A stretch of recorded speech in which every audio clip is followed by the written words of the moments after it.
Shalom, bien-aimés dans le Seigneur.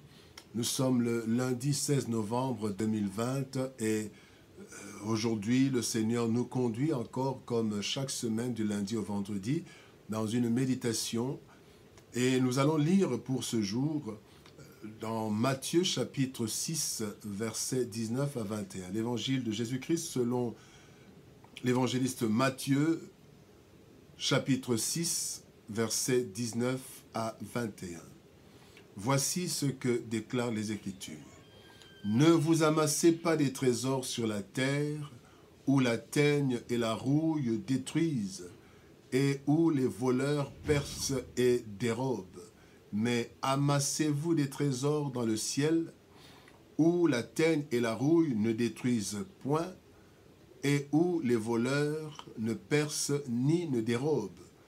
Car là où est ton trésor, là aussi sera ton cœur. Bien-aimé, le thème de cette méditation de ce jour, c'est la banque du ciel. La banque du ciel. Là où est ton trésor, là aussi sera ton cœur. Cette parole de la Bible est souvent utilisée dans le langage commun, un peu comme un adage célèbre. Là où est ton cœur, là où est ton trésor, là où est ton cœur. Elle est pleine de leçons importantes de la vie courante. Le trésor est un avoir de valeur. Cela peut être de l'argent, des biens, des relations, des capacités ou aptitudes. Et cela fait des choses, la richesse, en fait, le trésor est fait de choses qui nous rendent riches et importants dans la société, qui nous donnent une certaine place selon les trésors, selon les avoirs, selon les relations. Et notre cœur est attaché à ces choses qui font de nous, en réalité, ce que nous sommes. Il y a d'abord, la première chose que nous voulons voir, il y a toujours un besoin de garder son trésor pour un besoin, une utilisation présente ou future. Et là, c'est là que se pose le problème. La garde, la protection de nos trésors. Et comment nous obtenons ces trésors et comment nous les protégeons? C'est par notre comportement. C'est par nos actions, nos actes, mais aussi c'est par notre travail. Par notre travail, nous avons des revenus, nous avons des biens. Par notre comportement, nous entretenons une relation qui est aussi une très grande richesse, c'est un trésor. Et par nos actions, nous entretenons, nous gardons nos richesses, nos avoirs. Bien aimé, l'homme fournit beaucoup d'efforts pour obtenir et conserver ses richesses. Et toute sa vie est conditionnée par ce souci de garder ce qu'il a acquis. Là où est ton trésor, là aussi sera ton cœur. Nous avons lu le Matthieu 6, 21. Et donc ton cœur est là parce que nous faisons tout pour garder ce lieu, parce que c'est notre cœur, c'est notre vie.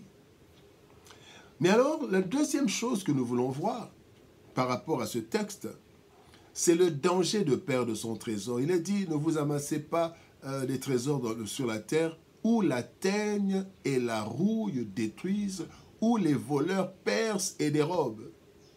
Et donc là, bien aimé, il y a un danger. Nos trésors sont toujours en danger. Et ces dangers viennent de plusieurs choses, mais nous voyons juste trois choses. Il y a l'ingratitude, il y a la jalousie, il y a la méchanceté. Bien aimé, ces trois rouilles, ces trois teignes peuvent détruire nos richesses terrestres. L'ingratitude peut détruire des relations, la jalousie peut détruire des relations, la méchanceté peut détruire nos avoirs. Destruction méchante, les vols, les détournements. Vous pouvez avoir votre argent dans une banque et les responsables de la banque détournent l'argent par méchanceté et tout votre argent est parti.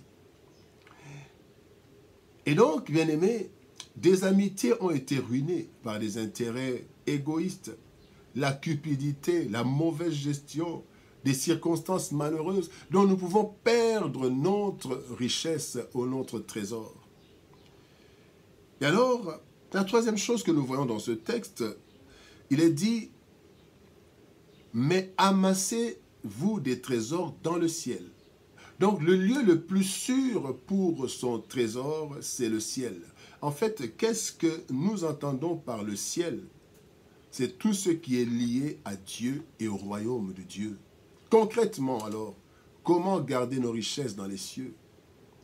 Matthieu chapitre 6, verset 33 nous dit « Cherchez premièrement le royaume et la justice de Dieu, et toutes ces choses vous seront données par-dessus. » Il y a plusieurs façons, mais d'abord, la meilleure façon, c'est en travaillant dans l'œuvre du Seigneur. Bien aimé, quand nous travaillons pour le Seigneur, nous gardons, nous protégeons nos richesses. Deuxième chose, en ayant la crainte de Dieu. L'ange de l'Éternel campe autour de ceux qui le craignent afin de les arracher du danger. La crainte de Dieu est une protection pour nos avoirs. Mais aussi en cherchant l'intérêt de Dieu dans toute affaire et toute relation. Quel est l'intérêt de Dieu dans mon affaire, dans mon entreprise? Quel est l'intérêt de Dieu dans mon mariage?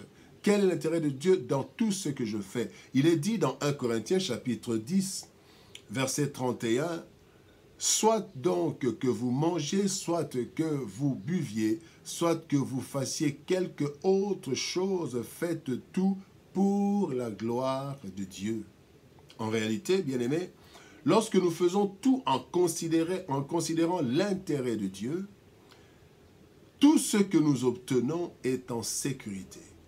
Et notre cœur se trouvera attaché à Dieu, de qui dépend notre trésor. Bien-aimés, nous obtenons, tout ce que nous obtenons est en sécurité parce que Dieu trouve son compte dans nos affaires, dans notre travail, dans notre ministère, dans notre mariage. Alors, quelles sont les garanties que nous offre la Banque du Ciel? Il y a 3 garanties. D'abord, un ami peut nous trahir ou nous abandonner, mais pas Dieu. Hébreux chapitre 13, verset 5 nous dit « Je ne te délaisserai point, je ne t'abandonnerai point. » Les hommes aussi le disent, mais malheureusement, ils arrivent à trahir, ils arrivent à abandonner. Et dans Ésaïe chapitre 54, verset 10, le Seigneur dit « Quand les montagnes s'éloigneraient, quand les collines chancelleraient, mon amour ne s'éloignera point de toi. » Et donc, bien-aimés, nous savons qu'une relation, la relation avec Dieu, ou la confiance que nous faisons à Dieu, quand nous travaillons pour lui, quand nous le craignons et quand nous cherchons son intérêt, bien aimé, Dieu ne nous abandonnera jamais. Même quand il y aura des voleurs pour détruire notre trésor, Dieu ne va jamais nous abandonner. La deuxième garantie de la Banque du Ciel, c'est que Dieu promet de récompenser notre travail, ce que les hommes ne peuvent pas avec certitude. La Bible dit, dans Galates chapitre 6, verset 7, « Ce que l'homme aura semé, il le moissonnera. » Même si ceux pour qui nous avons travaillé sur la terre nous ignorent, ou nous persécutent, ou nous privent de notre besoin, de nos droits, bien aimés, Dieu sait. Il y a un principe. Si nous semons, nous allons moissonner. Toute affaire que je ferai, même avec un escroc, parce que je ne savais pas que c'est un escroc, mais quand je crains l'Éternel, le Seigneur finira par me remettre dans mes droits. Quand j'ai été correct, j'ai craint l'Éternel, j'ai cherché son intérêt, eh bien, tout ce que je sème portera une bonne moisson. La troisième garantie, c'est que tout ce que nous posons comme acte en faveur du royaume, nous en bénéficierons dans cette vie et même après cette vie. Marc 10, 30, Pierre plutôt pose la question au Seigneur, nous avons abandonné, qu'est-ce que nous allons gagner?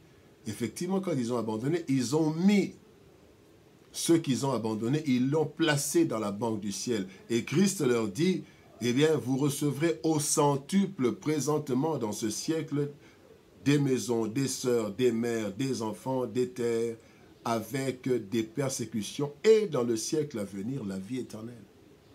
Et non seulement le Seigneur ne s'arrête pas là, le Seigneur promet même une bénédiction après, parce que Apocalypse 14, 13 nous dit, « Et j'entendis du ciel une voix qui disait, « Heureux dès à présent les morts qui meurent dans le Seigneur. » Oui, dit l'Esprit, afin qu'ils se reposent de leurs travaux, car les œuvres les suivent. Bien-aimés, quand nous gardons nos œuvres, nos trésors, notre trésor dans le ciel, eh bien, même après la mort, le Seigneur va nous récompenser. La banque du ciel. Bien-aimés, la meilleure banque est celle du ciel. Elle offre une sécurité optimale face à tous les dangers qui guettent nos richesses terrestres. L'argent, les relations et les avoirs, qui constituent la grande partie de notre trésor, ne sont en sécurité que lorsque les intérêts de Dieu s'y retrouvent. Amassons donc notre trésor dans la banque du ciel. Il sera en sécurité et notre cœur restera attaché à Dieu. Bien-aimés dans le Seigneur, combien de personnes n'ont-elles pas perdu tout ce qu'ils avaient investi, leurs richesses, leurs biens? Et nous avons l'exemple de Job. Lui, il avait investi, il avait gardé son trésor dans le ciel. Il a perdu tout le trésor terrestre. Les voleurs, le diable a tout détruit. Mais comme Job avait gardé son trésor, non pas sur la terre, mais il avait gardé dans la banque du ciel, bien aimé, Dieu a restitué. Il a fait un dédommagement parce que Job avait une garantie et il avait une assurance couverte par la banque du ciel. Et après, Job a retrouvé tout ce qu'il avait perdu. Il a reçu même plus que ce qu'il avait perdu. Ça, c'est quand nous plaçons notre richesse, nos trésors dans la banque du ciel. Que Dieu nous bénisse. Shalom, au revoir et à demain.